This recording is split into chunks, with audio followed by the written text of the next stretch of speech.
Hey, folks, welcome to Market Intraday Analysis by InTheMoneyStocks.com, your leaders in pure technical analysis, avoiding all that Wall Street hype. This video is for Thursday, August 9th, 2012. My name is Gareth Soloway, Chief Market Strategist at InTheMoneyStocks.com. All right, let's get right into it, folks. Taking a look at the market volume, very, very light. That generally favors a neutral to upside bias. Notice how the markets do not have a lot of steam the last few days, and this is something we must keep in mind when looking at the markets. Again, yesterday, markets opened lower, floated up, but couldn't really go much higher than the flat line. Today, the same thing. Early on, we moved up, then we came back down, and now we're just floating. Got a little bit of an in-spirit of bullish pattern off the move up here, above the moving averages, and that's trying to play out. Overall, however, again, the markets don't have the same adrenaline push that they had last week. If you go to last week right here, even early in the week here, you just do not see that type of momentum in the markets. In fact, if you look closely, you're tracking a few key levels. You have a triangular pattern here. And again, take this pivot low connected to this pivot low here, and that's the low of the day. Take the pivot high from this on Tuesday, and today that's the high. So these two lines will get closer and closer, and the question is, which way will we break out? All right, my guess is, if I had to take a gander, if I had to take a guess, I think we have a decent chance of breaking down at some point. Tough to break down on a Friday tomorrow, but you never know in the markets. And again, the reason why I think at some point in the next, few trading days, whether it's tomorrow or early next week, we're going to break down. I think it's because we hit the nexus of the universe. And I coined that area on the charts because if you go back to 2007, you connect that high to the high of 2012 earlier this year. That's the exact level we're at right now. In addition, if you take the neckline here, connect this low through here, which was the neckline of the Head and Shoulders that completed earlier in the year, this is your same level. So there's just so many key resistance areas here. Even though the market's not pulling back yet, it's hard for me to imagine they're going to be able to push this market through that easily. Right, and again, very light volume obviously keeps the market from falling right now, but the bigger question will be, in the next so long, how does this all play out? Do we see that start of momentum selling again because of Europe? What about because of China? What about because of the United States? We got some Chinese news last night. It was slightly on the positive side, but Germany came out overnight with some negative news and it canceled it out. Today we came in, jobless claims essentially in line. So we're not having any catalyst. There's no fear, there's no craziness going on that's going to create that volume drop.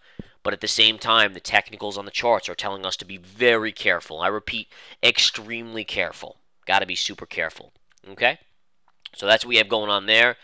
Going back to the intraday, again, small bullish pattern trying to play out. Upside resistance, you have minor resistance right here.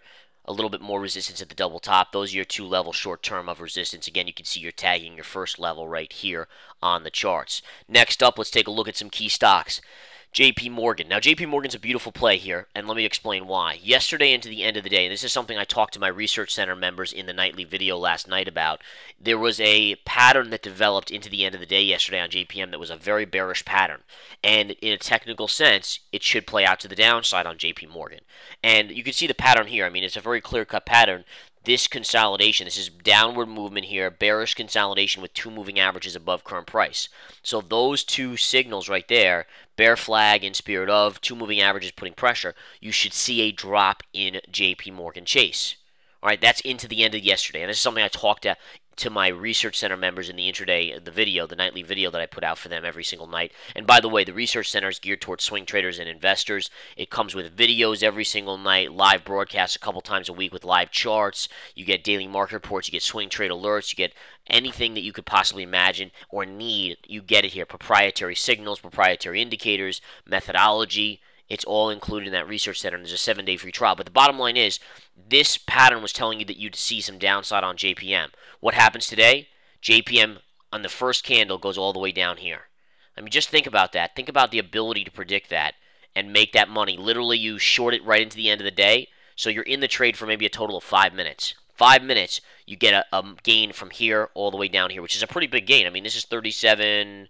this is about 37.15 or so, and the low today on the first candle, the first 10-minute candle of the day, was 36.60. You're talking about 55 cents in a matter of 5 minutes on JP Morgan Chase, just by recognizing that pattern.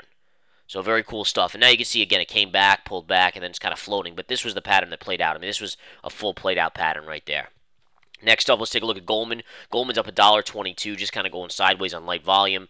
Apple's doing a little bit better today, up $3.60. Been a little bit weak the last couple days, but again, going steady here. Very just choppy sideways, very tight range market action on a lot of key stocks out there.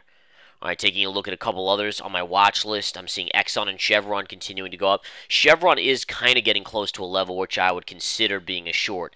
A little bullish pattern right here, by the way, that could break up. So, I mean, you have a little bit of a bullish flag above the 20 MA. This would be your resistance if it does go up. But somewhere around the 1350, 11350, 114 level, maybe as high as 115, you're going to start to meet some major resistance on Chevron. I may even short it at that level if it gets up to that point. All right. So that's what we're seeing on that. What else? Google up 99 cents, no big deal there. Amazon's up 64 cents, no big deal there.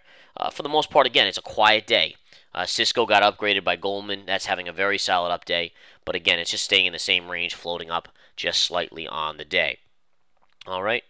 Other than that, IBM's down a little bit, so that's a slight negative to the Dow Jones Industrial Average. But again, bottom line is, folks, if you want swing trade alerts, if you want the newest proprietary techniques, how to make money 80-90% of the time on every single trade, In the Money Stocks is for you. The Research Center, again, is geared towards swing traders and investors. Day Trading Chat Room is obviously for day traders here at InTheMoneyStocks.com. I will teach you my secret methods. So will Nick, my partner. We will teach you. We will guide you. We will give you trade alerts. We will tell you exactly where the market's going with a crazy accuracy. I mean, better than anyone else out there. I don't care about Goldman, JPM. These guys suck compared to what we're doing here. So just keep that in mind, guys. Come join us here at InTheMoneyStocks.com. Join the pros, join the elites. Profit for life. Take care.